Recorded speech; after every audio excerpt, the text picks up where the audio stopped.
Flow എന്ന് വന്നു കഴിഞ്ഞാല് ചിലപ്പോ എല്ലാവരും അങ്ങ് പറയും. അല്ല നോക്കിയിരിക്കാണ്. ഞാൻ നിവിന്റെ കൂടെ ഈ പറഞ്ഞ പോലെ 10 വർഷത്തിന് ശേഷം ഒരു സിനിമ ചെയ്തു.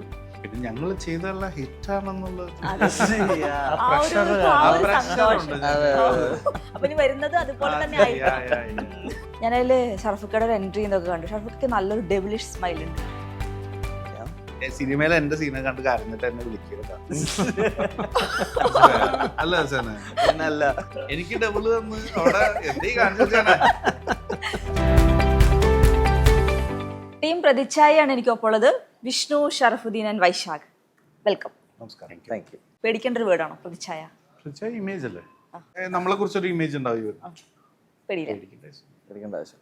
പ്രതിച്ഛായ പേടിയുള്ളവരെല്ലാരും അങ്ങനെയൊക്കെ ചോദിച്ചു കഴിഞ്ഞാലേ നമ്മുടെ ഈ ജോലിക്ക് വെച്ച് നോക്കുമ്പോൾ അതിൽ കുറച്ച് നമ്മൾ പ്രതിച്ഛായക വിഷയമാണ്. അപ്പോൾ അത് കുറച്ച് മര്യാദക്കൊക്കെ പോയാൽ നൈസ്. വേറെ ഒരുപാട് പ്രശ്നങ്ങളിൽ നമ്മൾ വേറെ കുറേ ടെൻഷൻ അടിക്കണം. നമ്മുടെ പ്രൊഫഷൻ എന്ന് വെച്ചാൽ നമ്മൾ കുറച്ച് പീസ്ഫുള്ളായിട്ടിരിക്കുക. നമ്മൾ ചെയ്തുകൊണ്ടിരിക്കുന്നതിൽ നമുക്ക് ഭയങ്കര ശാന്തി സമാധാനം വേണം. അപ്പോൾ അതിൻ്റെ ഇടയിൽ നമുക്ക് വേറെ എന്തെങ്കിലുമൊക്കെ നമ്മുടെ ചുറ്റും നടക്കുകയാണെങ്കിൽ അതൊക്കെ നമ്മൾ ബാധിക്കും, നമ്മുടെ ചെയ്യുന്ന കാര്യത്തിനെ ബാധിക്കും. അപ്പോൾ പൊതുവായിട്ട് ആ കാര്യം നമ്മളൊന്ന് സൂക്ഷിച്ച് ഓക്കെ അല്ലേ എന്നുവെച്ചാൽ.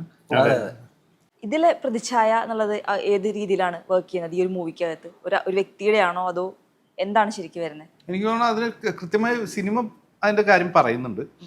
അതൊരു വ്യക്തിയുടെ ആണോ അങ്ങനെയൊക്കെ ഉള്ള സിനിമ ഒന്ന് കണ്ടു കഴിഞ്ഞാലാണ് നമുക്ക് കറക്റ്റായിട്ട് പിടികിട്ടുള്ളൂ എന്നുള്ളതാണ് എനിക്ക് തോന്നുന്നത്. നമ്മളിപ്പോൾ ഇപ്പോൾ എൻ്റെ ക്യാരക്ടറിനെ കുറിച്ച് പറയുകയാണെങ്കിൽ അത് പല രീതിയിൽ തോന്നാം എന്നുള്ളതാണ് ആ ക്യാരക്ടറിൻ്റെ ഒരു പ്രത്യേകത.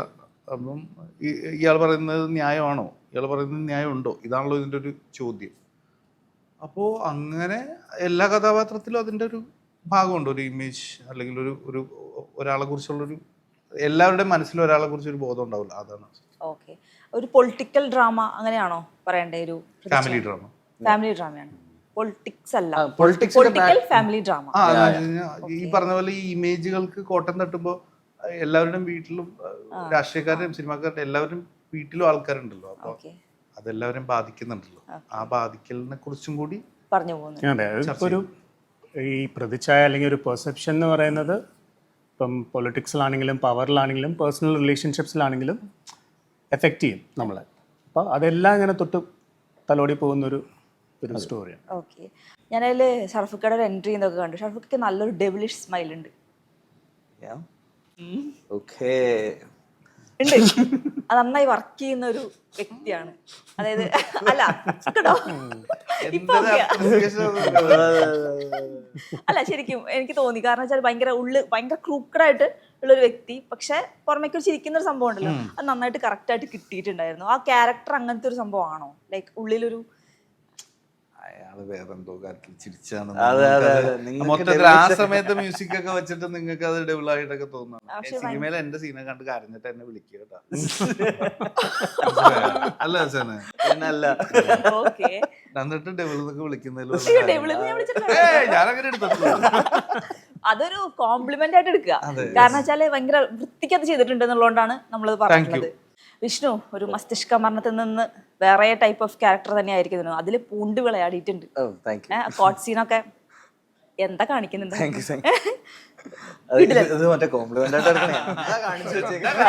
അല്ലേ അത് അങ്ങനെ പോകട്ടോ. എനിക്ക് ഡബിള് തന്ന് അവിടെ എന്തേ കാണിച്ചാണ്. അല്ല രണ്ടു തരത്തില് പറയാം, പക്ഷെ ഞാൻ പറഞ്ഞത് എന്താ സംഭവം എന്നുള്ള രീതിയിലാണ് പറയുന്നത്. കിടലായിട്ടുണ്ട്, പൂണ്ട് വിളയാടിയിട്ടുണ്ട്. ഇതിലേക്ക് എന്താ പരിപാടി? ഇതിൽ ഞാൻ ഒരു മാധ്യമ പ്രവർത്തകൻ, അരവിന്ദൻ എന്നാണ് ക്യാരക്ടറിന്റെ പേര്, അത് പ്ലേ ചെയ്തിട്ടുണ്ട്.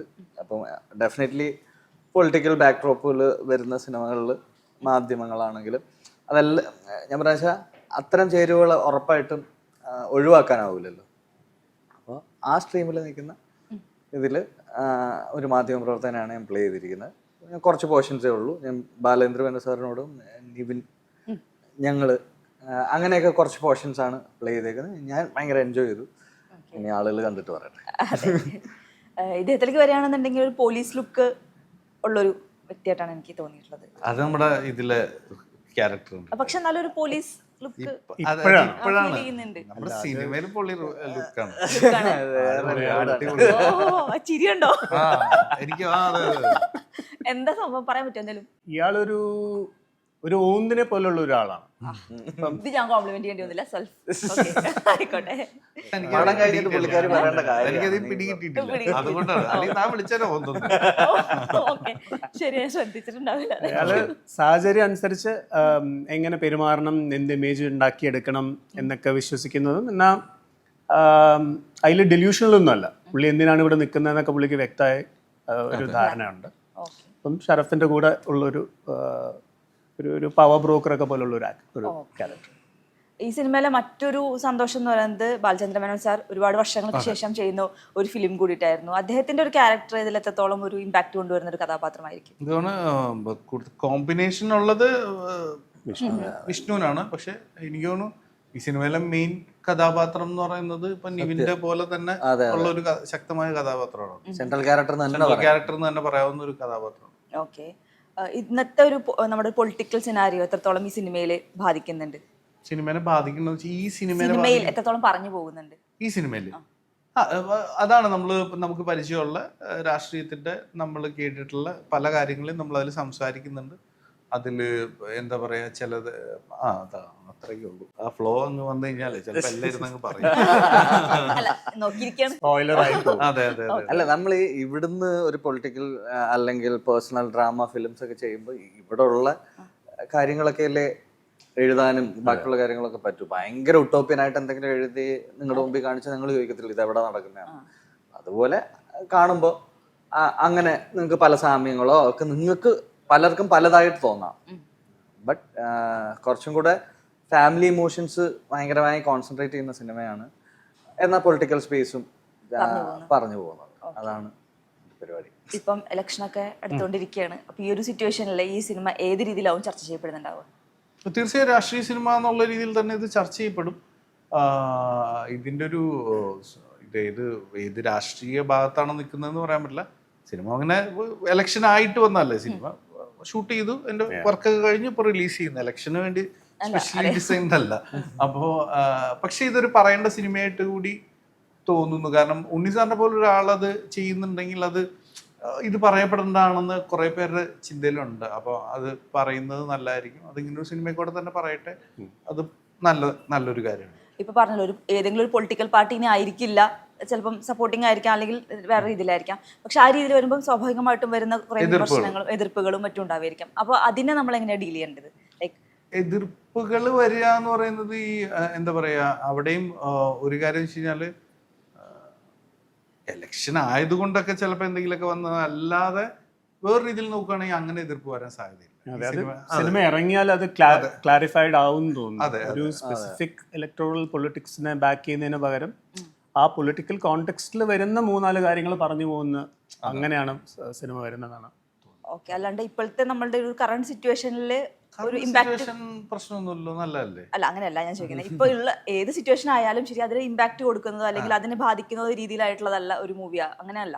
അല്ല അല്ല അല്ല അല്ല അല്ല തീർച്ചയായും നമ്മളെല്ലാം ചർച്ച ചെയ്യും. നമ്മളെല്ലാം മറ്റേ ഇതുപോലെയാണ്, എന്താ പറയാ, നമുക്ക് 3 ദിവസത്തേക്ക് ഒരു ന്യൂസ്, ന്യൂസിന്റെ പുറകെ നമ്മൾ പോകുന്നു. ചിലപ്പോൾ അത് ഒരാഴ്ച വരെ നീളാം. അത് കഴിഞ്ഞ് നമ്മളത് വിട്ടിട്ട് പോകുന്നു, അടുത്ത ന്യൂസ് വരുന്നു. അങ്ങനെ നമ്മളെപ്പോഴോ കേട്ട അല്ലെങ്കിൽ നമ്മളെപ്പോഴോ ഇതുപോലെ നമ്മൾ എല്ലാവരും ചർച്ച ചെയ്ത ഒരു ന്യൂസും അതിന്റെ റിലേറ്റഡ് കാര്യങ്ങളൊക്കെ ആയിരിക്കാം ചിലപ്പോൾ ഈ സിനിമ പറയുന്നത്. ഓക്കെ, ഈ സിനിമയുടെ കഥ കേട്ടപ്പോൾ yes I am doing this എന്ന് പറയാനുള്ള ഒരു ഫസ്റ്റ് റീസൺ എന്തായിരിക്കാം 3 പേർക്കും? എനിക്ക് തീർച്ചയായും ഞാൻ ഇതിനു മുമ്പ് ചെയ്യാത്തൊരു ഇതാണ്. കുറച്ച് പിന്നെ ഉണ്ണിസാറിന്റെ സിനിമകളിൽ ഉള്ള കഥാപാത്രങ്ങളുടെ ഒരു രീതിയെല്ലാം എനിക്ക് ഭയങ്കര ഇഷ്ടമാണ്. എല്ലാ സിനിമയും കണ്ടിട്ടുണ്ട്. അപ്പം അങ്ങനെ ഒരു കഥാപാത്രം ഇപ്പോൾ ചെയ്യുന്ന ടൈപ്പ് ഓഫ് സിനിമകളല്ലാത്തൊരു സിനിമ മാറി ചെയ്യാമെന്നുള്ളൊരു പൊളിറ്റിക്കൽ ആയിട്ടുള്ള സിനിമ ചെയ്യാന്നുള്ളതും ഭയങ്കര നല്ലതാണ്. അപ്പം ഞാൻ അതുകൊണ്ട് ഓക്കെ, ഞാൻ ആക്ച്വലി സാറിൻ്റെ അടുത്ത് അങ്ങോട്ട് ചോദിച്ചാണ് പുതിയ സിനിമയിൽ എന്തെങ്കിലും പരിപാടി ഉണ്ടെങ്കിൽ എന്നെ വിളിക്കണം. അങ്ങനെ വിളിച്ചതാണ്. ഷർഫുക്ക് എപ്പോഴും അങ്ങനെ ചാൻസ് ചോദിക്കാറുണ്ട് അങ്ങനെ അടുത്ത ആൾക്കാരോട്? പിന്നെ തീർച്ചയായും സ്റ്റിൽ ചോദിക്കൂ? ഉറപ്പായിട്ടും ചോദിക്കൂ. എന്താ കുഴപ്പം?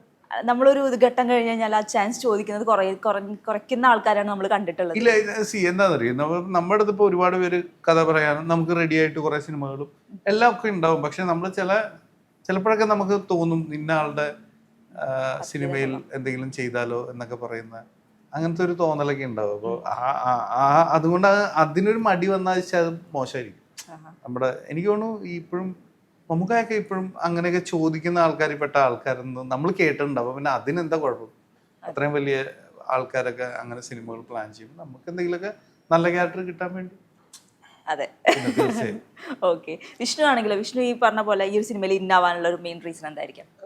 ഡെഫിനറ്റ്ലി ഉണ്ണി സാറ് വിളിച്ചു, ഇങ്ങനത്തെ ബാക്ക് ഡ്രോപ്പിലുള്ളൊരു ഇതാണെന്ന് പറഞ്ഞു, ഇതാണ് ക്യാരക്ടർ എന്ന് പറഞ്ഞു. സീനിയേഴ്സിൻ്റെ കൂടെ വർക്ക് ചെയ്യാൻ ഭയങ്കര താല്പര്യമുള്ള ഒരാളാണ്. കാരണം ഒരുപാട് ലേൺ ചെയ്യാനുണ്ട്, നമ്മൾ സ്റ്റാർട്ട് ചെയ്യുന്നതൊക്കെ ഉള്ളൂ. അപ്പോൾ മാക്സിമം നല്ല അസോസിയേഷൻസ് ഉണ്ടാക്കാനാണ് ഇപ്പം എൻ്റെ സമയത്ത് എൻ്റെയൊക്കെ കരിയറിലെ പോയിന്റ് അതാണ്. അപ്പോൾ ഉണ്ണി സാറിൻ്റെ വർക്ക് ചെയ്യാം, ബാലേന്ദ്ര മേനോൻ സാറിൻ്റെ ഓടൊപ്പം കുറച്ച് ഒരു 2-3 days, നിവിനോടൊപ്പം ഒരു സ്പേസ്. അപ്പോൾ നല്ല ആക്ടേഴ്സിനോട് നല്ല ഫിലിം മേക്കറിൻ്റെ കൂടെയും വർക്ക് ചെയ്യുക എന്നുള്ള ബേസിക് കാരണം കൊണ്ടാണ് ഞാൻ ചെയ്തത്. വൈശാഖനാണെങ്കിലോ? എന്നെ വിവേക്, ഇതിൻ്റെ കാസ്റ്റിംഗ് ഡയറക്ടർ വിവേക് അൻഡ്രതാണ് വിളിച്ചത്. അപ്പം ഞാൻ ഓഡിഷന് പോയിരുന്നു. അപ്പം ഞാൻ ഉണ്ണി സാറിൻ്റെ കൂടെ ചെയ്യുന്ന 2ാമത്തെ സിനിമയായിരുന്നു. അപ്പോൾ ആദ്യത്തെ സിനിമയിൽ പോലീസായിരുന്നു. ഇതില് ക്രിസ്റ്റഫർ അല്ലേ? ഞാൻ വിചാരിച്ചു ഇപ്പോഴത്തെ ലുക്ക് വെച്ചിട്ടാ, കാരണം കഴിഞ്ഞ ദിവസം ഞാനത് ചോദിച്ചല്ലോ. നല്ല പോലീസ് ലുക്ക് ഉണ്ട്. അത് പിന്നെ നമ്മള് മറ്റേ ഇതില് പോലീസുകാരനാണല്ലോ, നമ്മളിപ്പോ തൊട്ടടുത്ത് കണ്ട ഓഫീസർ ഡ്യൂട്ടിയിൽ ഉണ്ട്. മേ ബി ആ ഒരു ഇത് കിടക്കുന്നതുകൊണ്ടായിരിക്കാം. പക്ഷെ ആ ലുക്ക് മാറിയിട്ടില്ല എന്തായാലും. അങ്ങനെ ഇടയ്ക്ക് മാറി, അതാണ് ഇതില് കംപ്ലീറ്റ്ലി വേറെ തന്നെ ഉള്ളൊരു ക്യാരക്ടർ ആയിരുന്നു. അപ്പം സാർ അങ്ങനെ തന്നെ കൺസിഡർ ചെയ്ത് തന്നെ ഐ തോട്ട്, ഇപ്പം വിഷ്ണു പറഞ്ഞ പോലെ തുടക്കക്കാരാകുമ്പോൾ സ്റ്റീരിയോ ടൈപ്ഡ് ആവാതെ ഡിഫറെൻറ്റ് ടൈപ്സ് ഓഫ് ക്യാരക്ടേഴ്സ് കിട്ടുക എന്ന് പറയുന്നത് തന്നെ നല്ലൊരു എന്താ പറയുക എക്സൈറ്റിംഗ് ഫാക്ടറായിരുന്നു. പിന്നെ ഇവരൊക്കെയാണ് കാസ്റ്റ് എന്ന് കേൾക്കുന്നത് തന്നെ ഭയങ്കര എക്സൈറ്റിംഗ് ആണ്. നമ്മൾ സിനിമയിലൊക്കെ വരുന്നതിന് മുന്നേ സിനിമ കണ്ടു തുടങ്ങി സിനിമയിൽ അഭിനയിക്കാം എന്നൊക്കെ വിചാരിക്കുമ്പോൾ കണ്ടിരുന്ന ആക്ടേഴ്സും സെലിബ്രേറ്റ് ചെയ്തിരുന്ന ആക്ടേഴ്സൊക്കെയാണ്. അപ്പോൾ അവരോടൊക്കെ സ്ക്രീൻ ഷെയർ ചെയ്യാൻ പറ്റുമെന്ന് പറയുന്നത് ഭയങ്കര എക്സൈറ്റിംഗ് ആണ്. ഭയങ്കര വലിയൊരു മൾട്ടി കാസ്റ്റ് മൂവി തന്നെയാണ് അല്ലെ? കുറേ ആക്ടേഴ്സ്. ഞങ്ങളോട് ലിസ്റ്റ് തന്ന സമയത്ത് ഞാൻ നോക്കുമ്പോൾ അയ്യോ ഇതിപ്പോൾ എത്ര പേരുണ്ട്, നമ്മൾ കുറേ പേര് ഇപ്പം നേരത്തെ പോയ കാരണം കൊണ്ട് ഒഴിവായി പോയതാണ്. പക്ഷെ അല്ലെങ്കിൽ ഭയങ്കര ഒരു എന്താ പറയുക അടിപൊളി ആക്ടേഴ്സ്, വലിയ സെറ്റിംഗ് ഉള്ള സിനിമയാണ്.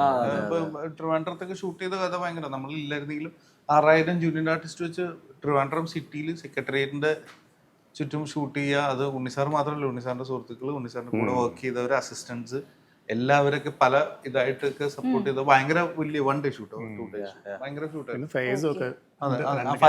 ഫൈസൊക്കെ വന്നിട്ടുണ്ട്. എന്നോട് നേരത്തെ ഷർഫൊക്കെ പറഞ്ഞ പോലെ ആ ഒരു അത്രയും ജൂനിയർ ആർട്ടിസ്റ്റും മറ്റും നിൽക്കുന്ന ആ ക്രൗഡിന്റെ സംഭവമായിരിക്കും നമ്മൾ ആദ്യം പറഞ്ഞ ആ ഒരു ഫിലിമിന്റെ ഒരു അതെ ലൂസിഫർ ഒക്കെ ആയിട്ട് നമുക്ക് തോന്നാൻ കാരണം അതാണ്. എനിക്ക് തോന്നുന്നു ലൂസിഫർ പോലെ അല്ലെങ്കിൽ ലൂസിഫറിന് ശേഷമുള്ള ഒരു പൊളിറ്റിക്സ് സംസാരിക്കുന്ന ഒരു സിനിമയാണ്. ലൂസിഫറിലും ഫാമിലി കാര്യങ്ങളെല്ലാം ചർച്ച ചെയ്യുന്ന സിനിമയാണ്. പക്ഷെ അതുമായിട്ട് താരതമ്യം ചെയ്തു നോക്കുമ്പോൾ ഇപ്പൊ അതാണ് ഞാൻ നേരത്തെ രാജനീതി ആലോചിച്ചിട്ട് പറഞ്ഞത്. രാജനീതി നമുക്ക് അന്ന് കണക്ട് ആവുന്ന സിനിമയാണ്. പൊളിറ്റിക്സ് പറയുന്നത് മാത്രമല്ല, രാജനീതിയിൽ നമുക്ക് ആ കഥാപാത്രങ്ങൾ ആരൊക്കെയാന്ന് നമുക്ക് കിട്ടുന്നുണ്ടല്ലോ. സോ അതുപോലെ കിട്ടാൻ സാധ്യതയുള്ള ഒരു സിനിമയാണ് ഇത്. എങ്കിൽ ഈ സിനിമ ചെയ്തതിൽ ഷർഫുഖിനെ സംബന്ധിച്ചിട്ട് ഏറ്റവും വലിയ സന്തോഷം എന്തായിരിക്കും? മാർച്ച് 26 ഇറങ്ങാൻ പോകുന്നു. അതല്ലാതെ ഓക്കെ ഒരു സാറ്റിസ്ഫാക്ഷൻ ഉണ്ടാവില്ലേ? ഞാൻ നിവിന്റെ കൂടെ ഈ പറഞ്ഞ പോലെ 10 വർഷത്തിന് ശേഷം ഒരു സിനിമ ചെയ്തു. പിന്നെ ഇപ്പൊ വൈശാഖിന്റെ കൂടെ സിനിമ ചെയ്യാൻ പറ്റി. നമ്മള് ഫസ്റ്റ് ആണ്, ഞാനും വൈശാഖും ഫസ്റ്റ് ആണ്. കാരണം ഞങ്ങളാണ് ഒരു കുറച്ച് പരിപാടിയിലുള്ളത്, ഫ്രണ്ട്സ് സോണില് നിൽക്കുന്നത്. അപ്പോ അങ്ങനെ ഒരു സംഭവമുണ്ട്. പിന്നെ ഈ സിനിമയുടെ ഭാഗമാവാൻ പറ്റിയതിന്റെ സന്തോഷം എന്തായിരിക്കും എന്നുള്ളത് ചിലപ്പോൾ 26 കഴിഞ്ഞാൽ മനസ്സിലാവും. ഓക്കെ, ഇപ്പം നിവിൻ ചേട്ടന്റെ കൂടെ 10 വർഷത്തിന് ശേഷമാണെന്ന് പറഞ്ഞു. നിങ്ങളുടെ ഈ ഒരു കൊളാബറേഷൻ നമ്മൾ ഒരുപാട് ആഗ്രഹിച്ചിരുന്ന സംഭവമായിരുന്നു. പക്ഷെ അത് ഭയങ്കര സീരിയസ് മൂവി ആയി പോയി, വേറെ ടൈപ്പ് ആയി പോയി. പക്ഷെ ഇതൊന്ന് വൈകാൻ ഒരു കാരണം എന്തായിരുന്നു? ഈ ഒരു കൊളാബ് വൈകാൻ അങ്ങനെ എന്താ പറയാ, ഇതിനു മുമ്പ് 1-2 സിനിമകൾ ഇതുപോലെ സംസാരിച്ചപ്പോൾ എനിക്ക് പോകാൻ പറ്റിയില്ല, അല്ലെങ്കിൽ അത് സെറ്റായില്ല. അപ്പൊ അതിനുശേഷം ഇപ്പോഴാണ് വന്നത്. പിന്നെ ഞങ്ങളങ്ങനെ കോൺസ്റ്റന്റ് ആയിട്ട് അടുത്ത സിനിമ അങ്ങനെ സംസാരം ഉള്ളതല്ലല്ലോ. ഇപ്പോൾ അതുകൊണ്ടായിരിക്കും, അത് വേറെ ഒന്നും കൊണ്ടല്ല. പിന്നെ ഞങ്ങൾ ചെയ്തല്ല ഹിറ്റാണെന്നുള്ളത് വരുന്നത് അതുപോലെ തന്നെ പ്രതീക്ഷിക്കുന്നുണ്ട് 26th. ഞാൻ ചോദിക്കട്ടെ, നമ്മുടെ ഗിരിരാജൻ തൊട്ടിട്ടെ ഇപ്പൊ ഇതിൽ ക്യാരക്ടറിന്റെ പേരെന്തായിരുന്നു? രവി മാധവൻ. ഓക്കെ, പഞ്ചാണ്. ഓക്കെ, രവി മാധവനിൽ എത്തി നിൽക്കുമ്പോ തിരിഞ്ഞു നോക്കുമ്പോ എന്താ ഫീൽ ചെയ്യണേ?